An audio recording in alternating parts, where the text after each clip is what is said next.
Welcome back to the Command Demand Center. Y'all see what it is. You dig. You understand me. We are back tonight with Matthew's Retro Alley in Retro Corner. You dig. You understand me. Welcome back to the Command Demand Center. Y'all know what it is. And let's get over here with Mr. Mr. Matthew. What's up, Matthew? What is up, Quentin? Yeah, it's been about 3 months, yes, almost. And we're moving on. Yeah, man, it's been a while since we had you in the command center, man. What's going on with you? Nothing much. Enjoyed my winter, enjoyed my Christmas, enjoyed my New Year's. Oh my God, that's and now we're into 2026, and we're starting off 2026 with episode 8 of Matthew's Retro Alley. Okay. And what game have we chosen? What's Ratchet and Clank, the original, a classic from 2002, released November 6, 2002. Oh my God. In North America, a little bit later in Australia and Europe, of course. Okay. That's the way it goes. I see. PlayStation exclusive. In fact, the whole Ratchet and Clank series, PlayStation exclusive until they released the latest one, a Rift Apart, as a PC port. What? Yeah, you can get it on Steam right now. You can get Ratchet and Clank Rift Apart, the newest Ratchet and Clank. Please support that so we can have more Ratchet and Clank games. You understand me? I don't want to see Insomniac Games move on just to be a Marvel studio. I'm not saying those games are bad. I'm just saying I want my series back, my Ratchet and Clank back. Yeah. I'd also like to see them do Resistance: Fall of Man. Okay. That's another game that they need to bring another sequel into the series. Okay, Sony, if you listening, you understand me. So Ratchet and Clank, from the one from 2002, because they did do a remake. In 2016, they remade it as a tie-in for the movie. It looked great. Did it? The story was a bit butchered. Oh my God! Yeah. No. Because the original Ratchet and Clank story is it's a lot. It's different. It has a whole other vibe. Okay. Ratchet and Clank was originally an edgy game, kind of not like blood and gore edgy, but like punk almost. Oh, punk like rock edgy. Yeah, it revolves around Ratchet, a mechanic, and Clank, an assembly line defect robot going around the galaxy, going to planet to planet to planet, taking on Chairman Drek, who is a business magnate and leader of the Blarg. I don't know if they're an empire or just I think they're just a race, like just a regular species. So but anyway, we'll get into that. But so Ratchet and Clank start off a little bit different than it ended up.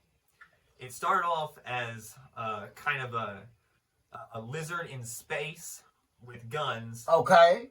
And it ended up being a cat, a feline protagonist in space. Now they saved most of the guns from the pre-production. Actually, they did a pretty good job. A lot of the stuff that they were doing in the pre-production that did carry over. And what's interesting about Ratchet and Clank is that the engine that it uses is partly Naughty Dog technology. Naughty Dog gave them some of their tech now, and Ratchet and Clank's developer Insomniac Games co-opted it, improved it, and used it for their series. Oh my God! So don't let anyone tell you that it's just the Naughty Dog engine. No. But anyway, so through the development process, they kind of made this punk, anti-consumerist, anti-capitalist game with Ratchet and Clank. They're nobodies at first. They're nobodies at first. And they find out that Chairman Drek, as I mentioned before, has a plot to build a new planet, and he's just going to environmentally devastate like 20 some other planets. He's going to rip chunks out of these other planets, sending them hurtling into the sun, and take these chunks and make a new world for his people, because their world was overpopulated and polluted to hell and back. Yes. You know, I never played the Ratchet and Clank series. I seen the new one for the PlayStation 5. It's crazy. You need to play it. It's Brian Hastings, which is the main guy who wrote the story. Did an excellent job, especially with the first 3 games. Okay. Like the first game that we're going to play. Okay. Has the story I told about, and the second game you actually get hired on as a corporate commando. Oh. And surprise, surprise, it turns out you're not doing the most ethical thing. But that turns around later. And then the third one is about an invasion of robots. So it gets a little watered down later, but the whole trilogy, the whole original trilogy, including Deadlock, the 4th game, is a jewel. You love it, and you love the soundtrack. It's crazy. It's techno. Brian, he envisioned the whole thing based on his experience. He liked to read the Hitchhiker's Guide to the Galaxy. That's a book series that I've also read, and you can see its influence. He saw a hyper-consumerism all around him, a place where corporations rule, and he translated that in the game. Everything on the streets of the game, you go to Gadgetron, which is an arms dealer. It's like going to a vending machine and just buying weapons and missiles and stuff like that. Okay. Yeah, that's how bad it is. Like, and brands are everywhere. The super sweater. Little bit of irony there. Yeah. That's nothing like reality. No, it's nothing like reality. Brands are nowhere here. Man. But anyway, and you as the Lombax, that's the name of Ratchet species, and Clank, species robot, go on an adventure, like I said, throughout the galaxy. And you have to interact with this whole system of corrupt corporate, libertarian capitalist galactic civilization. Basically, you have to work within the system to use it against itself to defeat this other guy who is marginally worse. Oh my God! Marginally worse than what you're used to. And let me ask you this question: when was it first released? The first one? November 6, 2002. Okay. I believe. And the second one was 2003 fall. The third one, 2004 fall. Okay. They were going like they went from March 2001 to November 6, 2002. That's how long it took from pre-production to final. Dang. Okay, they ain't because playing. The Insomniac, like Naughty Dog, has a rush culture. Okay. They were known for getting it done fast. 80-hour weeks. And 80, 100-hour weeks, pushing the developers and the coders and the programmers and everyone to the absolute limit. And Slaving. That's like the 90s and the early 2000s. That's where a lot of the great games come from. A lot of the great games, but a lot of the great grind started to develop in the gaming industry, and that's where we are today. And that still takes them 10 years to make it.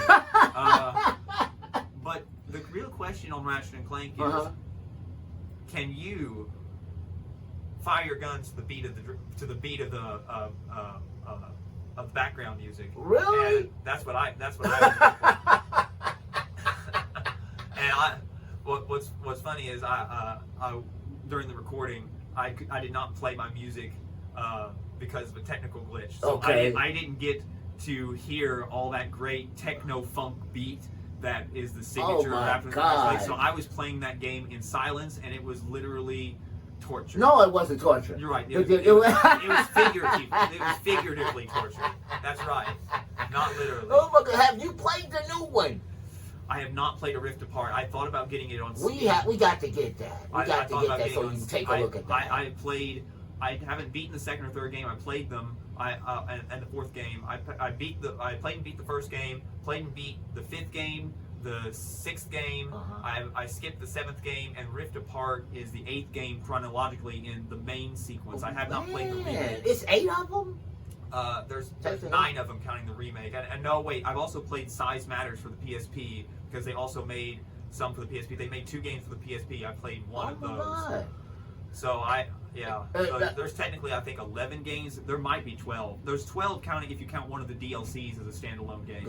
Okay. And it kind of is. So that must have been a popular game for it to have so many. 11 or 12, depending releases between 2002 and 2025. Actually, between 2002 and 2021, because June 2021 was when the last one came out.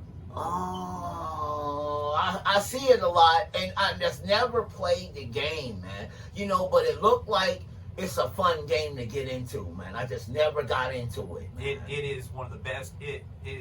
What the genre that it's technically in.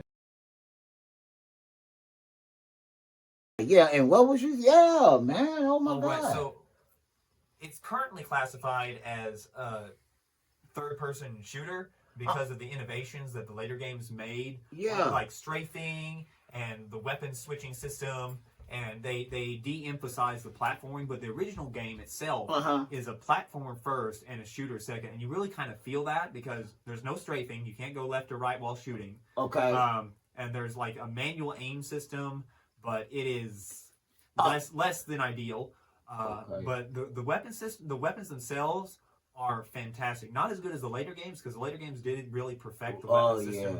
Yeah. And it doesn't have a few of the later I'm gonna call them quality of life features. Like when you weapon select, it doesn't always pause the game and you get hit. So the only way you can switch on quick select. Quick select's not as smooth as the later games. I bet you it is on the PlayStation 5. We're gonna pick that one up. It's not a hardware thing. It was more of a, they didn't design it the same way. They improved the design of the game itself. But yeah, there is a hardware limitation on the latest entry into the series. You have to have an SSD, even though it was proven that you can do it with a hard drive disk. It's less than ideal. And it really was designed for SSD, even though there were third-party developers that were saying it could be done on a hard drive disk, and counteracting what Insomniac had officially stated. They officially said, and this is a marketing tool, that they had to have the PS5's SSD to do what they did. Oh, that's a marketing. Yeah, well, it turns out you can have an SSD like a third or a fourth as fast as the one in the PS5, or a really, really fast hard disk drive. Won't they sell you some crap, man? Well, I mean, it was certainly stretching the truth. Sony stretches the truth. I 8K, but that's 8K. 8K and 8K gaming. Yeah, I'm like, yeah, man, for real. Let me run and get this, man. I gotta see it. Yeah, we'll be lucky to get 4K. Yeah. Well, actually, speaking of resolutions and frames. Because the engine runs on the Jak and Daxter engine, the original game I believe runs at 60 frames per second. I know the one I was using ran at 60 frames per second. And I know the one I was using had a pretty high definition too. Yeah, but if you're running on genuine hardware, genuine hardware. Yeah, I already know. There'll be it still runs really great because it runs like 480p. And 60 frames per second, just like the Jak and Daxter series, and you don't see that even in modern games. 60 frames per second. Pretty good. There's like a quality mode in the newest game where it runs at I think 4K 30, and then there's a performance mode that runs at 1080p 60, I believe. That's that's on the PS5, and it has all kinds of settings for if you want to do PC. But I really think that the future of PlayStation games and Xbox games is the PC. It is also releasing on PC. So what's good is we won't have to be as inventive in our ways that we play the games. But I see the future, man, going to PCs, man. They're probably. This is going to be a little bit of a tangent on today's episode. Go ahead. But I personally think that the future might be a unified system where Xbox and PlayStation are not actual consoles. Yeah. But they are storefronts, much like Steam. Yeah. Or Epic Game Store. Yeah. And it's just going to be. Because there's a maximum efficiency for computing. Now, right now, like we have game-oriented computers, but I think as we go along, and the more even more generalized hardware that you get, even laptops have GPUs, the iGPUs built into the chip, which are pretty good themselves. Yeah. So, and they can run even modern games. Like, you're not going to run any modern game on an iGPU on its max settings, but you can definitely run it on its low settings. Yeah, that's crazy, ain't it? Yeah. Man, okay, let me tell you something. We're going to get into Mr. Matthews' situation here. And man, let me tell you something. Whatever you do, don't forget to like and subscribe, you understand me? And we got this portal situation that we're still giving away with that Street Fighter 6 and that drawing. So don't forget, man. And thank you for joining us for Matthew's Retro Hour in Retro Cunning. We got that video, that gameplay coming up. So, man, hey, thanks for hanging out with us, man. Yeah, man. And we're out of here. Wave at the camera, man.